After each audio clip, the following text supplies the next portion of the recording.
welcome to Ghost Pepper Lollipop, where the takes are spicy, the host is sweet, and we engage that multiple things can be true at the same time, and often are. Hope everyone is well today. I have a call-in name. I forgot to put that in the thing earlier, but I do have one. I do. You can clickety click on this thing here. I'm gonna put it in both chats. Yeah, I have two chats going, but I'm not gonna talk to purple people very much. I'm sorry. You have to come over to the red. Don't talk to me in the red. All right. Let's see. I thought it was gonna give me a ding dang phone number. Hang on. There might be. Let me find it. Oh, biscuits! Look how lucky we are. I think I have one. Yeah. Let's try this. This is what it was saying. Wait. Let's do it this way. It's giving me this for a phone number.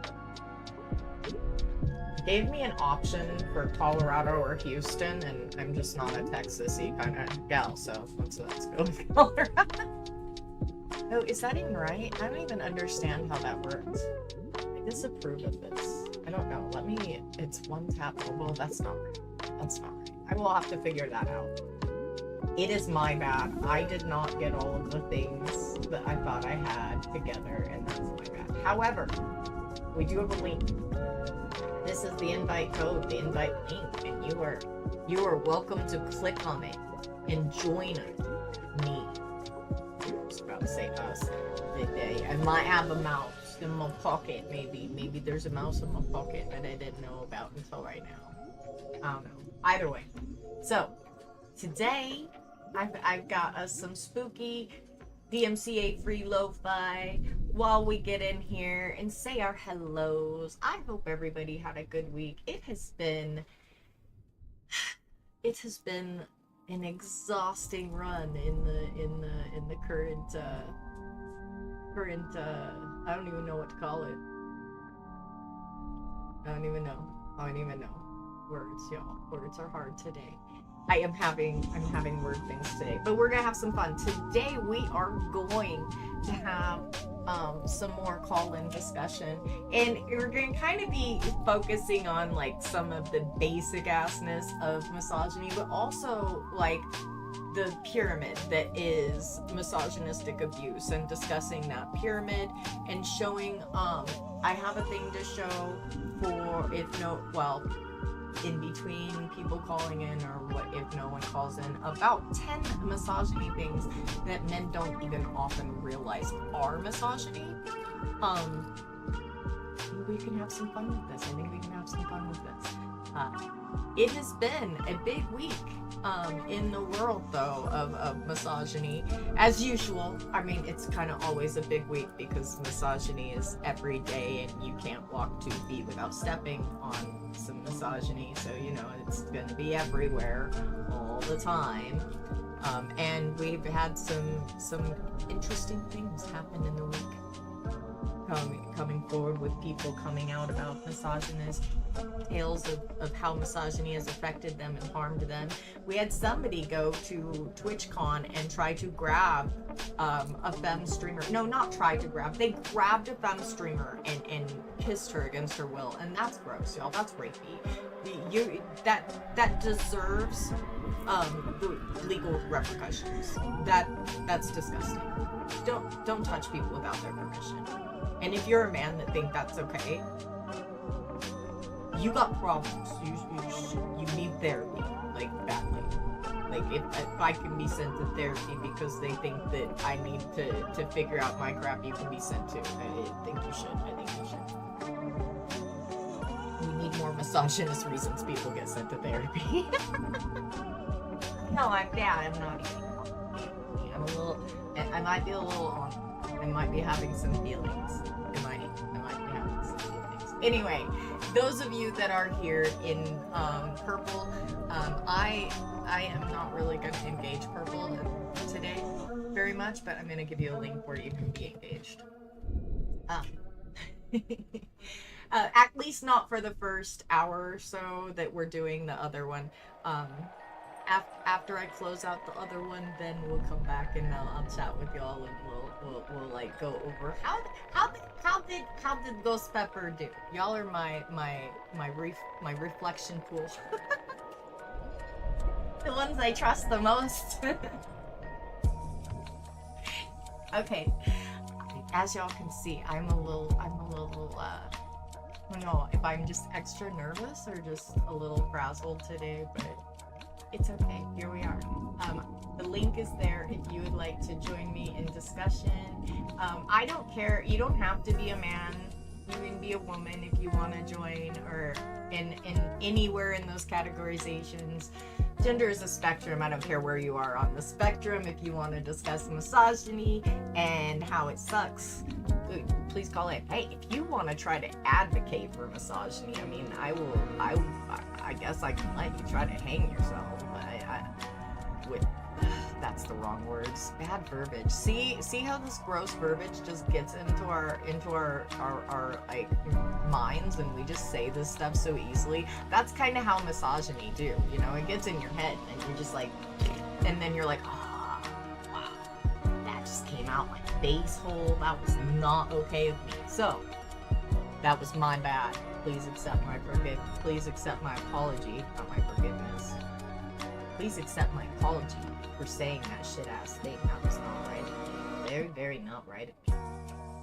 Bad Ghost Pepper cookies. Alright, let's look at this video. I happen to love Burb and Bougie. She's awesome. Fantastic creator. I really think that y'all should go watch her. Also, this is where this comes from. I am not going to show her entire video. I think that you need to go watch her entire video. She is amazing. Just amazing. Go watch it. Enjoy. Thank you so much for coming here, Ginger Dysphoria. I appreciate you. And I hope that you enjoy our conversation today. Now, Burb is going to talk to us about 10 things that are misogyny that men don't really clock as misogyny.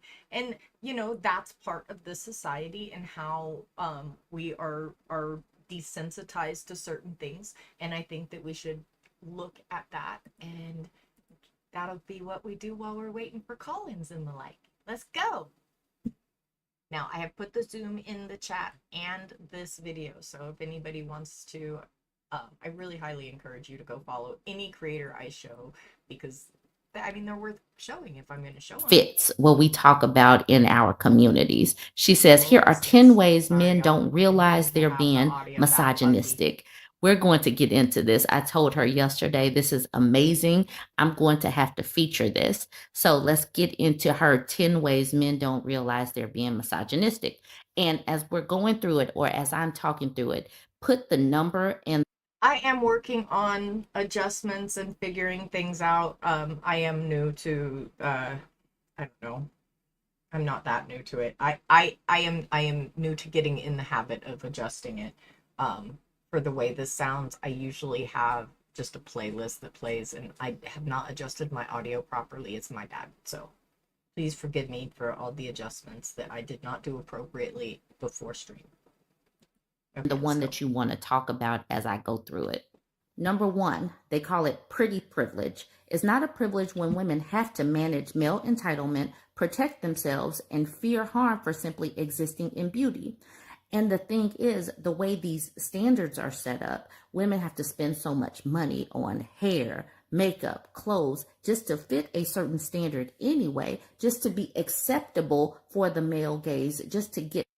And I don't think that I fit in like the pretty, like what they're talking about, that pretty privilege, whatever. I think a certain class of women, or I don't know, certain level of pretty there is, like they're cute, adorable, whatever. I don't know how that hierarchy really works, because I just kind of disengage it deliberately. I don't think that it's like real in any real way, because it's, number one, it's expected.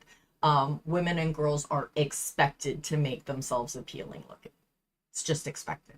I mean, one of the reasons why the filter is expected, it is actually demanded. Nobody would watch me if it was just my face, especially if it was just my face without makeup. Nobody would engage it. And also, I don't want you engaging just my face because then you'll have a face to be mad at, and you'll be mad at my face, and my face did not do anything to you. So, no. But it's more like, sure, pretty people do have privileges. There are privileges to pretty. Also, within when we're talking pretty privilege, that's aimed at women and girls. And pretty privilege is just a way of, in my opinion, shaming victims of like catcalling and kind of the basest, lowest level of the pyramid stuff. Like that happens because people are pretty, and it's expected. If you don't hold yourself to a certain aesthetic standard, people won't even engage you, especially when it comes to like doing content and things. I don't think it's I think that there's probably some things that people do more for pretty people or whatever. There may be some benefits to the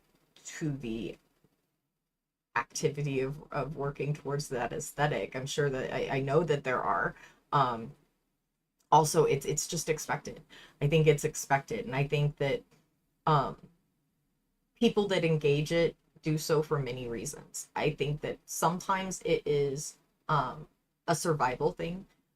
Sometimes it's conditioning. Like I used to wear makeup every day. I wouldn't leave my home without it. I would not go outside to check my mail if I didn't have makeup on.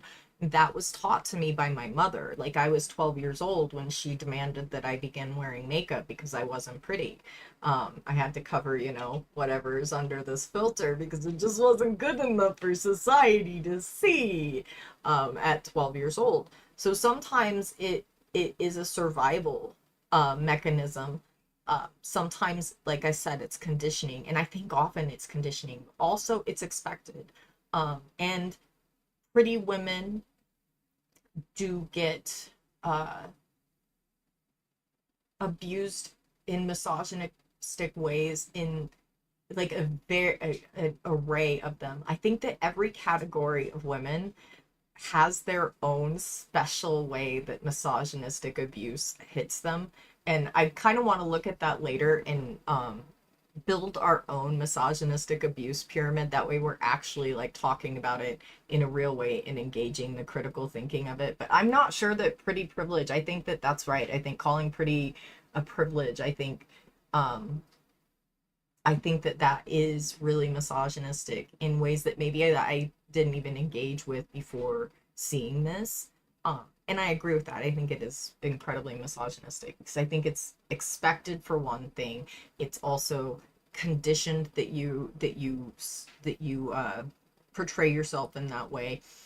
It's expected, and also it can be just a survival mechanism because a lot of the times you'll go into situations, whether it be work as a waitress and stuff, if you aren't putting yourself out there and smiling instead of just showing your teeth, they're not going to tip you as well. So I think that there's a lot of ways that that can be weaponized in misogyny.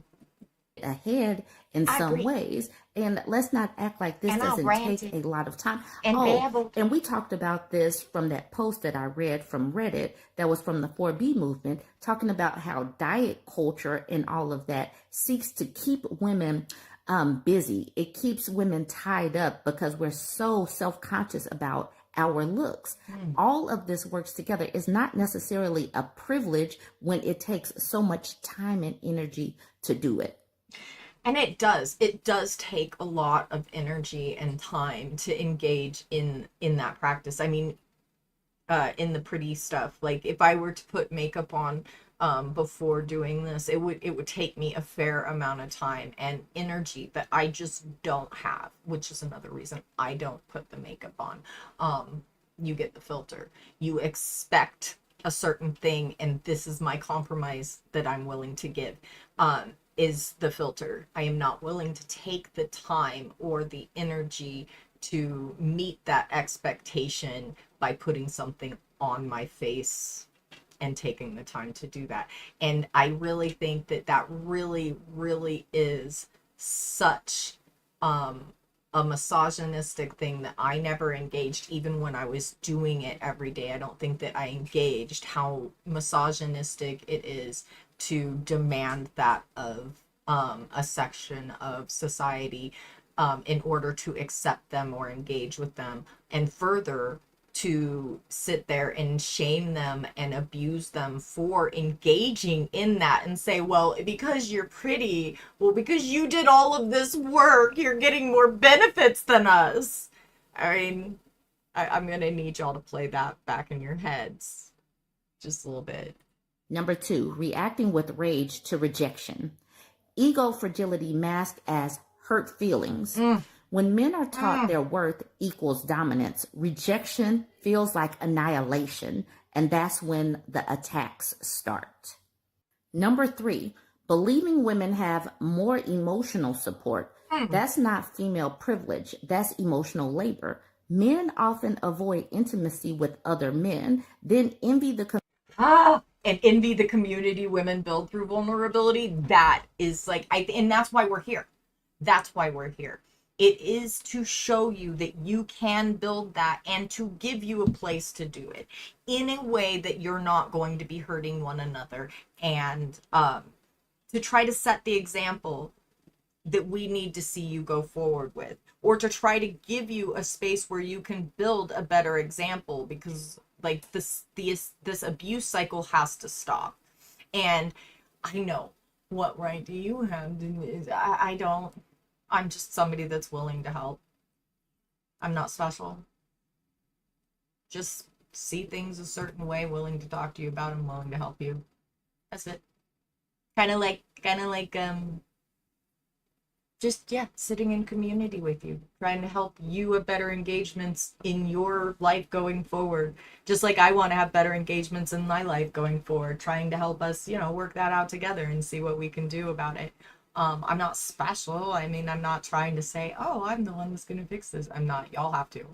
Y'all gotta fix this. We can help you in every way that we can see. And this is just, I think we need a diversity of tactics. This is a tactic that I see could maybe help y'all move forward and build something new that could make manhood and masculinity less scary, less violent, less the thing that is destroying all of humanity. I would like for y'all to not be tools of the patriarchy, and the patriarchy is who I see as these rich men that are burning the earth out from under us. I would like to see y'all do better with your lives. I would like to see you want better for yourselves, rather than to continue this cycle of self-abuse that continues to create this divide.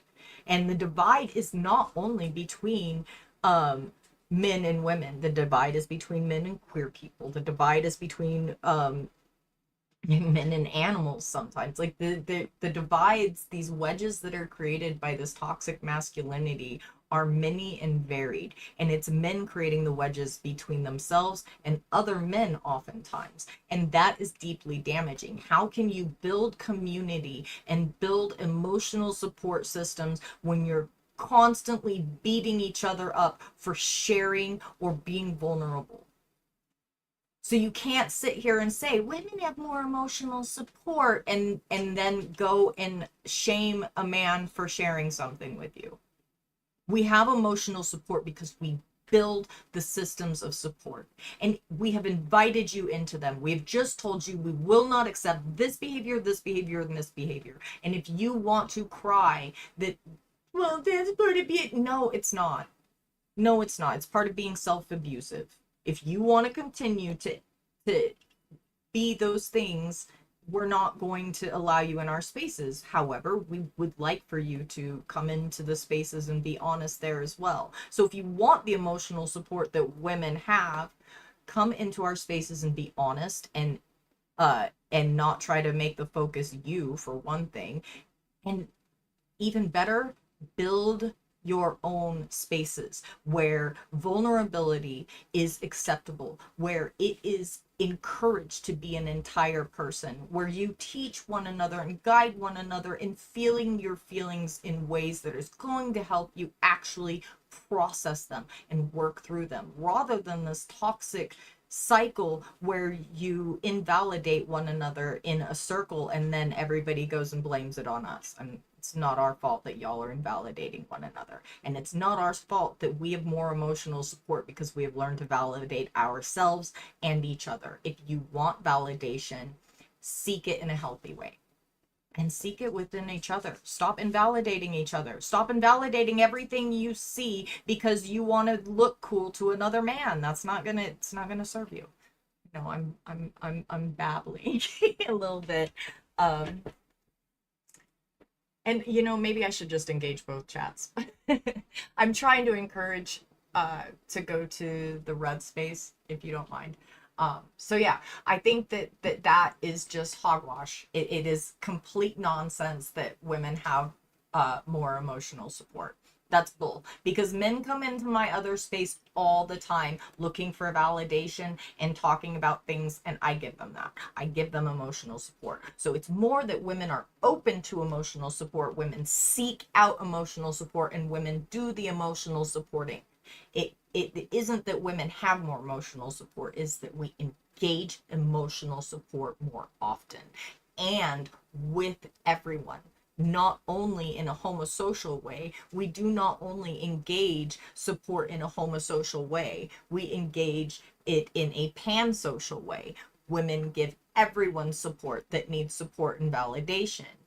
Unfortunately, the problem and why we run up against this misogyny circle is that men will support in certain segments. So if you are an alpha man, other alpha men are going to support you and lift you up.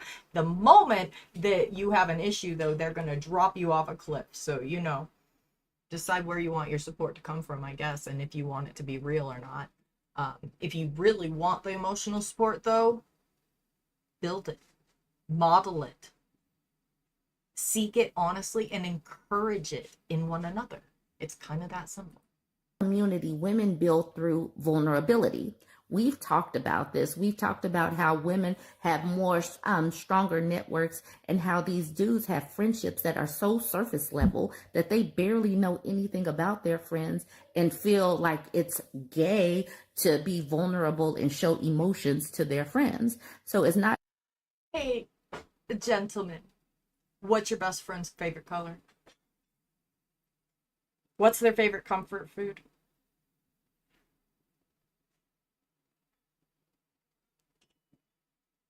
Do you know that about your closest friend?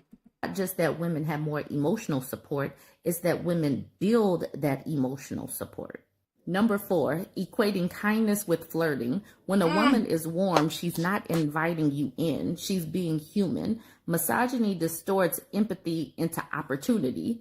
This. Not every woman that is being nice to you wants to sleep with you. I'm going to stop before I start yelling. On the post, I said, I think the last time I complimented a random man was like in 2008 at a Starbucks. Whew, he thought I wanted him. I was like, never again. No kindness, because if you're simply just mannerable, they're like, oh, she wants to marry me. She wants me for my body. That Number 5 is a big one. I bet you Ginger? All will relate. Thank you. Expecting emotional caretaking. And I appreciate your lurk. Many men unconsciously assume. I'm sorry, I should have muted that. I appreciate your lurk. Thank you so much for being here. And yes, very much that part. Just flirting does not mean...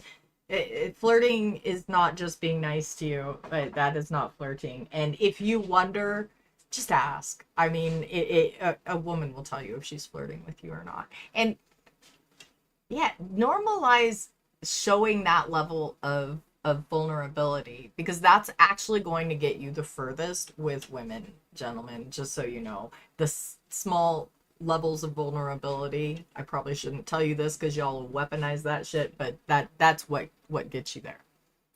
Women will soothe, validate, and regulate them. A mother wound disguised as a partnership. This is what we talked about a few weeks ago called man keeping, where they want to emotionally dump all. I was married to a man for 10 years that did this shit. I will rant. but I of will. their Let me traumas, breathe. all of everything that they're going through, but is no reciprocity. Take my own And they advice. have no other places to dump all of this on. And it's not just for romantic partners. It's the women on the internet. It's people's coworkers. It's family members. These dudes have no other places to put all of their emotions, and they refuse therapy. Number 6, I put a star by this because I cannot stand this one. Centering men's pain in conversations about women's safety. I get harassed too. Yes, but Oh, this one's gonna come up again. And this one is enormous. Okay, this is enormous, and I have so many thoughts about why this happens and why men do this. And I think that some of it goes back to how we aren't effectively modeling empathy.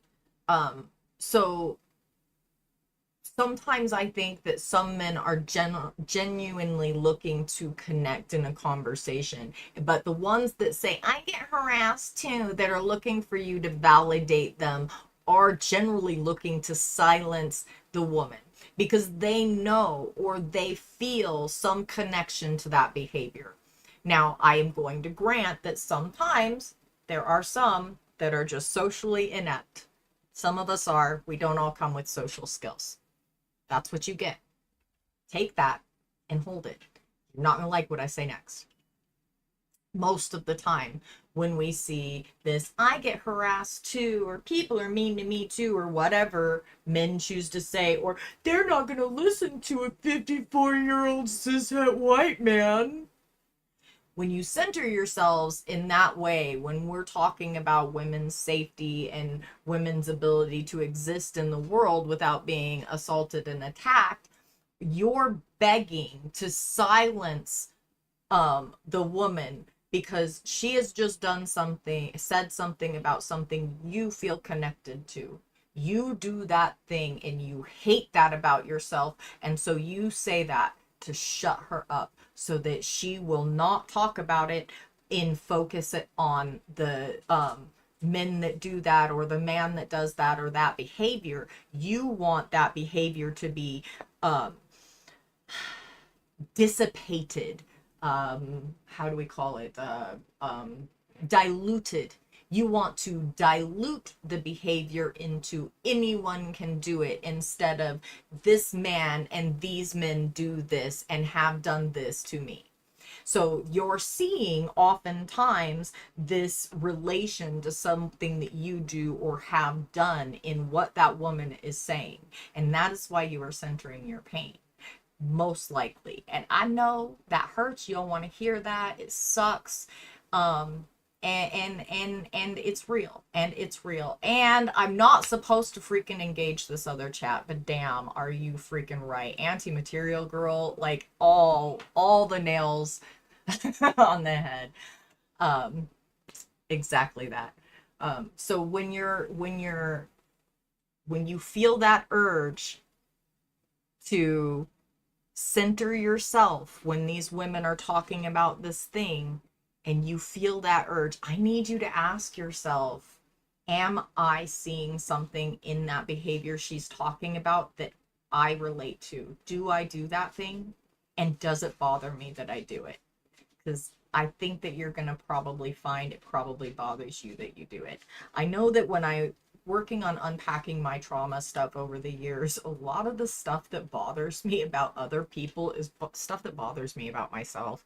Like when I ask myself, honestly, why do I hate that particular thing? It usually relates back to something I do too.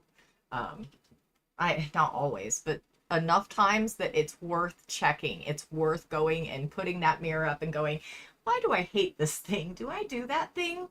At least check in. If nothing else, you've faced the bias, you've come up and met your principles and looked at them and said, no, this is cool, or yes, I need to fix that. That way you can live as the person you want to be and not this accidental meandering fool that runs around hurting people and going, but I didn't mean to. If you can't hold space for women's trauma without redirecting it, that's fragility, not empathy. Like when we're talking about femicide, like when we're talking about rape or something like that. And then men don't want to talk about what women are talking about in our spaces. And they'll be like, men get violated too. Men are victims too. It's like, absolutely, men are victims too. However, we're talking about. And who are men usually the victims of, my loves? Who are men generally the victims of? Yeah, that part. Come on, say it to yourself. Say it out loud in the room you're in. Who are men generally the victims of? Other men. Men are generally the victims of other men. Thank you, by the way, for saying that in the chat. Women right now. But if we want to talk about male victims, who are typically the perpetrators of those violent acts against men? Is it men? Is it typically other men that are taking other men out? The thing is, they don't want to have a conversation about who's responsible typically for the violence against men, because if they did, they would get to they would have to get to the root cause of it. So that's the reason why they want to derail all of these conversations and why it's absolutely annoying. And the thing is, if they were really wanting to talk about and address the violence against men and boys, why can't they ever do that in their own spaces with other men? They can't and they won't, because they still want us to do the emotional caretaking. They want. Oftentimes it is that, and I agree with Verb there. Oftentimes, and it is expected of women of all categories to do the emotional labor for men, because beginning with the earliest man wound, the earliest trauma wound of telling men that they're not allowed to feel certain things or have the full breadth of emotion, at that point we institute into men that now you must have a woman validate all of your life for you and feel your feelings for you. Go forth and use women as emotional tools. And so they continue to do that. And we don't have that discussion often enough that men don't seek out emotional support from other men. Men are homosocial as hell. Like, they're homosocial as hell. And they want to socialize with men, and they want to please men, and they want to submit to other men, and they want to be appreciated by other men, and they want to be validated by other men, and mostly they want to be valued by other men. They do not engage men in a full emotional realm, though. For that, they come to us.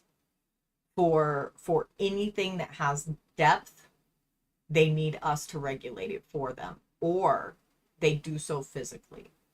Men don't know how to sit with their emotions and feel them. So in order to express emotion, often there has to be a physical element. And I think that that's oftentimes the reason why men don't get vulnerable and honest with one another or seek one another out for vulnerable situation, is because they have been trained to consider that homosexual in some way, and men are afraid to be viewed in an other category by the men that they're in society with.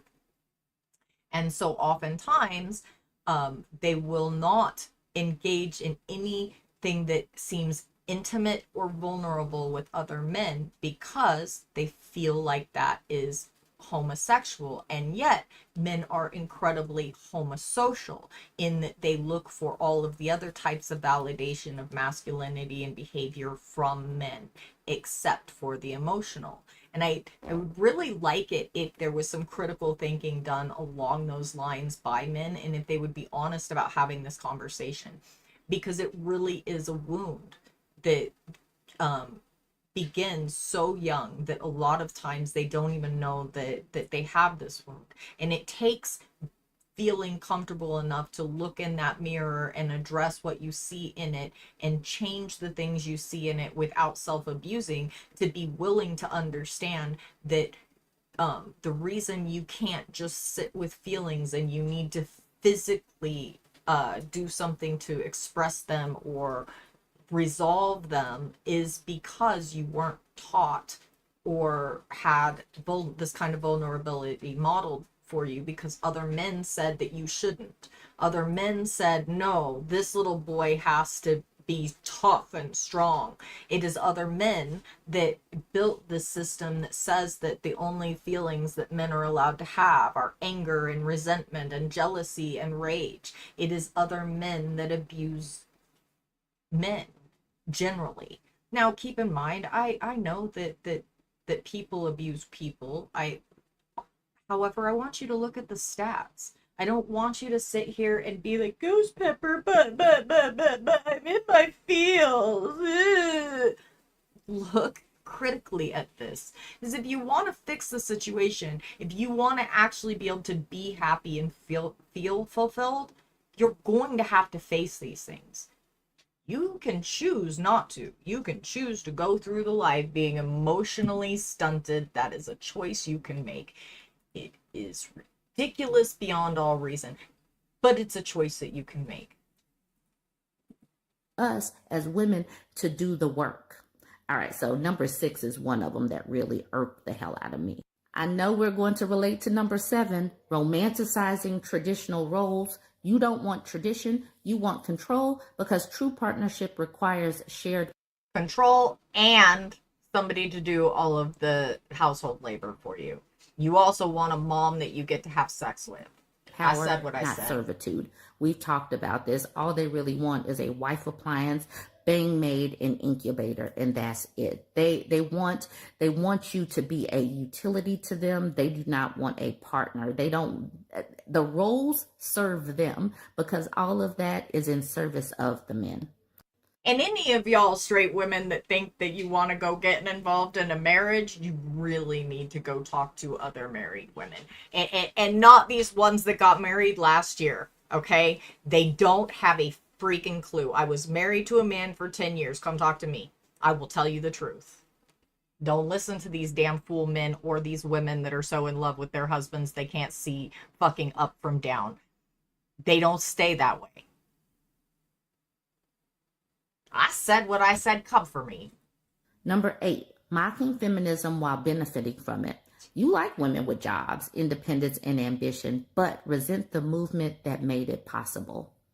This community is full of a bunch of feminists, so I know that we can talk about number 8 all the time. There's no reason for me to belabor that, but yes, they absolutely cannot stand us, but they're too broke to provide for this traditional relationship.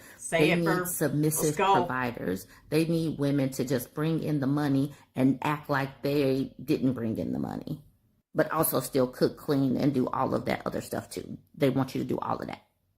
Number 9, saying, not all men, instead of what can I do? Yes, we see not all men. We know this whole not all men thing.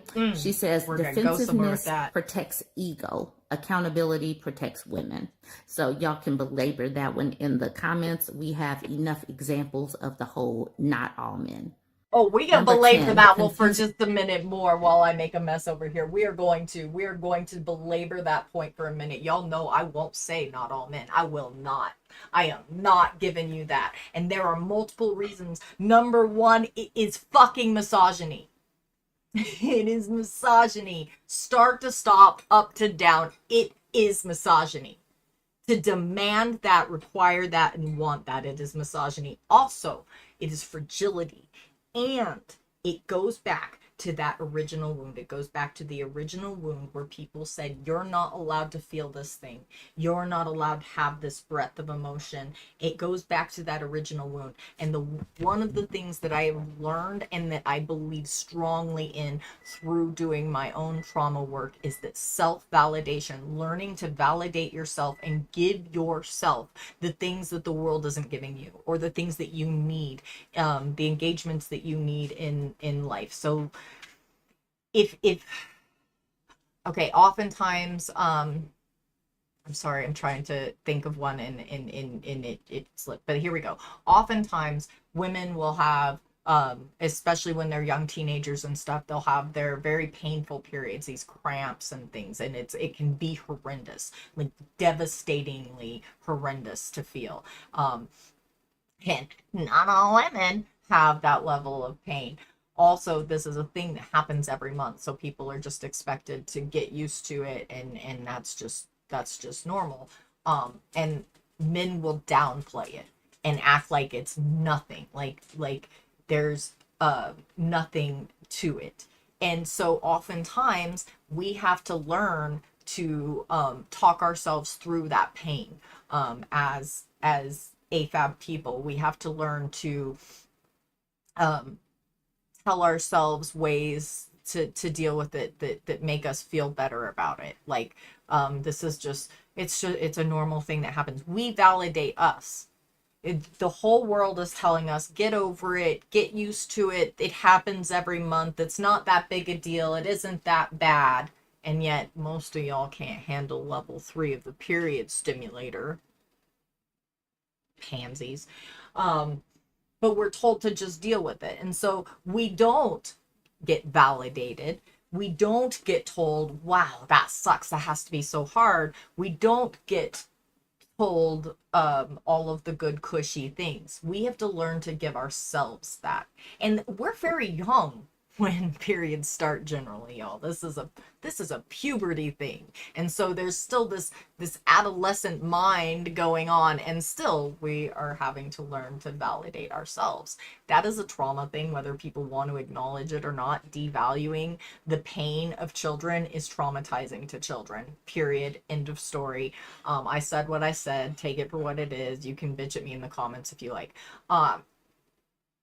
Honestly, learning to validate yourself and give yourself the space to be a whole person and tell yourself it is okay to be a whole person, that is power. And that is a power that you can take, and that is a power I want you to take for yourself, and it is one of the key reasons I will not say not all men. And I'm going to tell you another thing. It's going to piss you off and make you have to validate yourself. You ready? It's all men until it's no men. It's all men until the average man stands up and says something when they see it happen. Go get happy in the same pants you got mad in. And remember, in through the nose, blow those icky feelings away. Just blow them away. Just blow them away. Silence with safety. If women don't speak up around you, it's not because you're safe. It's because they don't feel safe enough to be honest. This is like when women talk about situations that they're in, not feeling comfortable, rape culture, how they have been harassed and all that. If they're not, because some men will be like, this doesn't happen to anybody I know. I'm sure it does, but maybe they don't feel comfortable talking to you.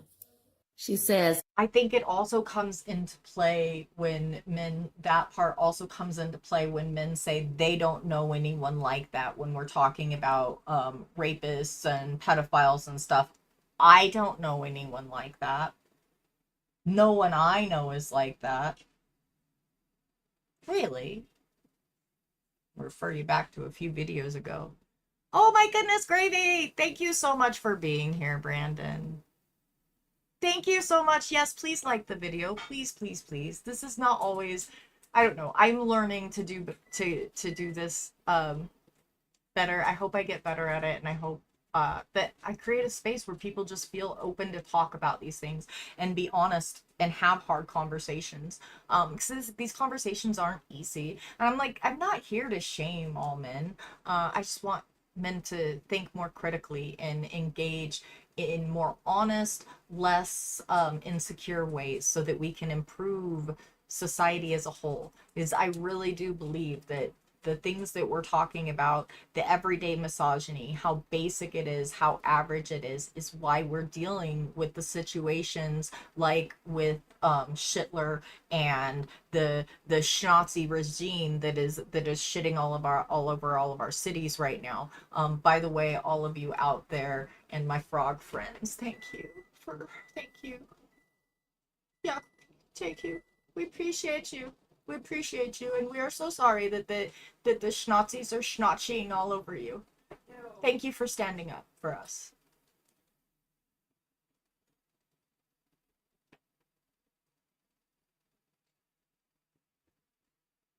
Yeah, and every man knows a lot of women that were essayed and have been essayed in their time. I it because 1 in 4 of us is sexually assaulted.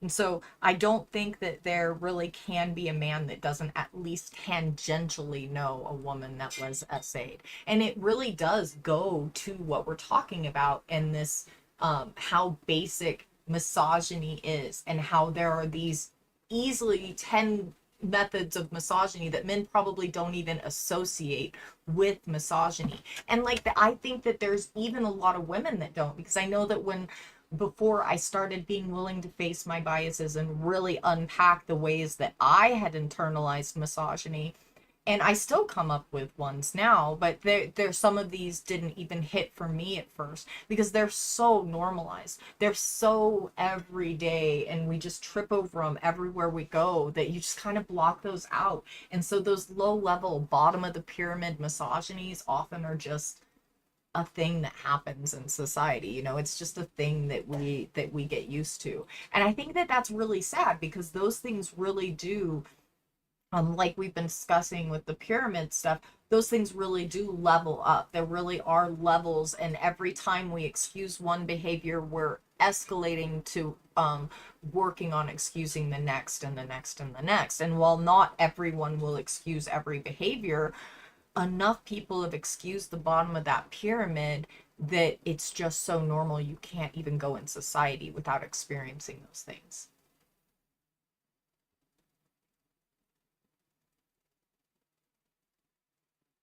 Oh, I agree. Anyone, yeah, no, I agree. We all have to self-reflect. And it doesn't matter where you are on the gender spectrum as to self-reflection, we all have to self-reflect. None of us can and I think that it applies across the board, when we're talking marginalizations and etc. If we don't aren't willing to self-reflect, we're not going to be able to solve the problems because we're not going to be honest with ourselves about them. But there are problems across the board. And when we excuse the lowest level of this pyramid and normalize it, we work up to excusing the next level and the next level. But when we're not honest about what's even on the pyramid, you just do those behaviors. Like how often that we say bitch. I say it all the time. I try to stop myself. I'm trying to like pull it out of my vocabulary, and it's just so ingrained. And I'm a woman. I should be able to say it.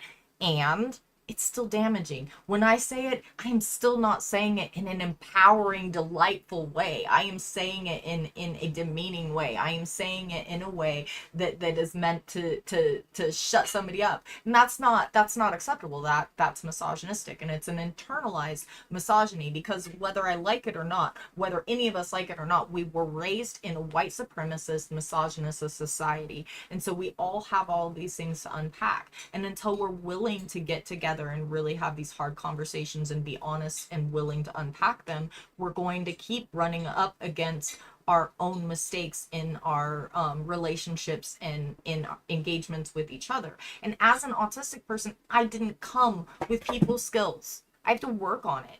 Like I have to try, and I do try. And I think that there is value to putting forth effort to make your interactions better in the world. Now, not all of us are equipped to do the highest level peopling, and we have to give graces where people are showing effort, and we also have to learn to model behaviors that people that aren't absurdly hypocritical because logic bots don't understand the absurdly hypocritical.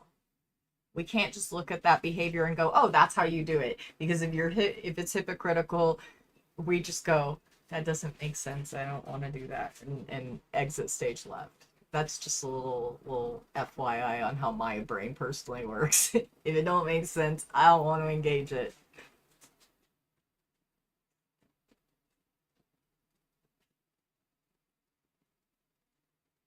Oh, okay. I love that I'm getting comments in both chats, and I think I'm just gonna have to engage both because I'm getting such good stuff over there. I wasn't going to, but I'm gonna have to.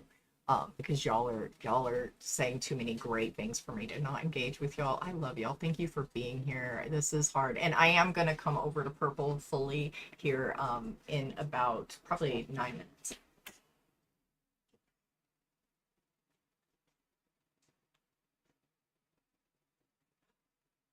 Oh gosh. No, I think that you're right, Cam. I think you're exactly right. And what Cam says, I don't think it's possible to parse these issues without showing how capitalism is modeled on division, but that's a whole other convo. And I don't think it is. I think you're right in so many ways that capitalism models this. I also think we're talking about the same thing.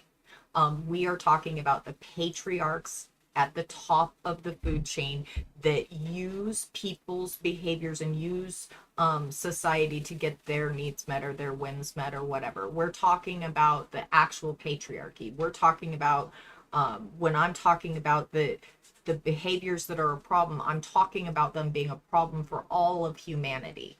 I'm not trying to pick on men and say all men anything one way or well, yeah, I am. It's all men until it's no men. All the gross things, it's all of you until it's none of you. And yeah, I said what I said. Um, I am gonna shit ass that one out there. I'm just going to. I'm just gonna let it hang out there, and you can do what you want with it. Get mad. I don't care.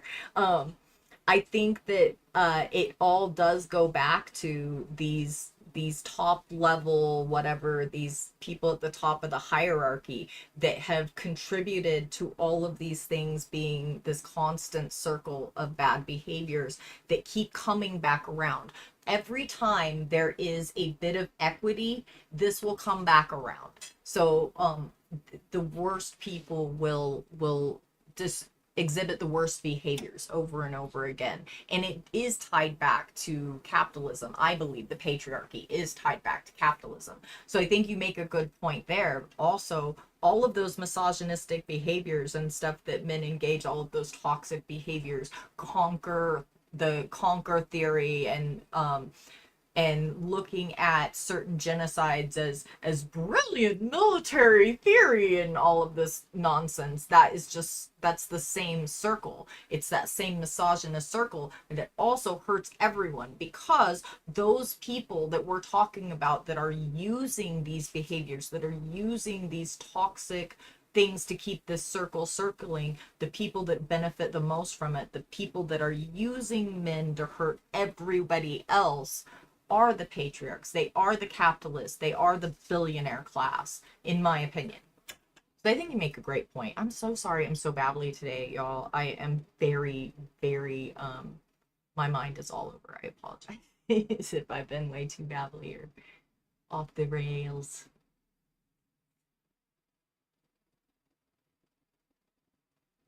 And like facing our biases and like facing our principles and like the things that we don't always like about ourselves isn't always easy because we don't have that modeled for us well. And like having to go and seek out um the therapy and stuff in a society that has told you that all of this is weak or in some way bad, it is hard and it makes it harder. And that's why I think that we really need to cheer those that do seek out improving their engagements with the world, their engagements with themselves. I do think that we need to learn to create these spaces where not only can we model better humanity, but also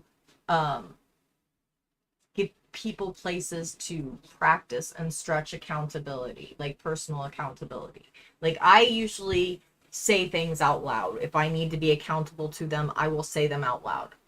And that helps me on my process of accountability. And I really hope that y'all do go seek out ways that help you be kind to yourself and good to yourself while you're working on your accountability. Because when you're facing those things in the mirror, these things that are ingrained, these things that society has put in us since we were little, and these things we're raised around, some of these things we don't realize that we do. We don't see them for how harmful they are, but when we do face the fact that we do them, it's hard on us, and we tend to self-abuse. So remember, we don't do that anymore. That is a habit that we are definitely here to break. If no other habit gets broken in this space, this is the one that has to get broken.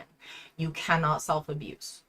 Okay, so if you come up against a behavior and you're doing this work and you see this thing that you do that really sucks, you don't get to tell yourself, oh, you suck, you're awful, da da da da da da da.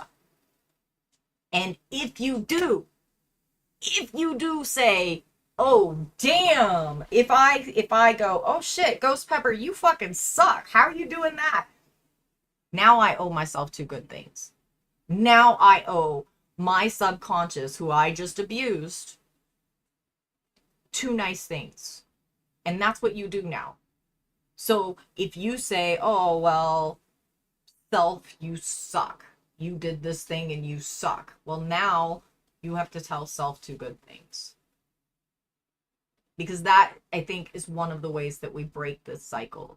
The self-abuse cycle that this system requires us to perpetuate, to continue doing these little misogynies that we don't even necessarily always notice. And I have babbled long enough. I have babbled and nobody called in, and I'm only going to do an hour if no one calls in, at least on the red side. I will see the purple side in a minute. I will be doing probably an hour unless somebody calls in and we have a really interesting conversation, at which point we can extend it. But Mondays are a call-in show where we discuss something, and so we are done for today. We have made it to the end of your experience today on the call-in aspect of this show. I appreciate y'all for being here. Y'all are the stinking best, and I hope that next week we get somebody to call in. I really do appreciate when y'all call in. I like to hear what you have to say. And yeah, I hope that y'all have a good night. So I have closed the call thing, and we are gonna leave the Ghost Pepper side of things for the day. And I just want you to know I appreciate you very much for coming. Please do remember, every time you say a bad thing about yourself, you say two good things, period, end of story. That is what you do now. And you made it to the end. I salute you. I celebrate you in the most absurd way imaginable. Have a very good day. I will see y'all for a premiere on Friday. Thank you. So long. So long. Bye-bye. Bye-bye now. Bye-bye. Bye-bye.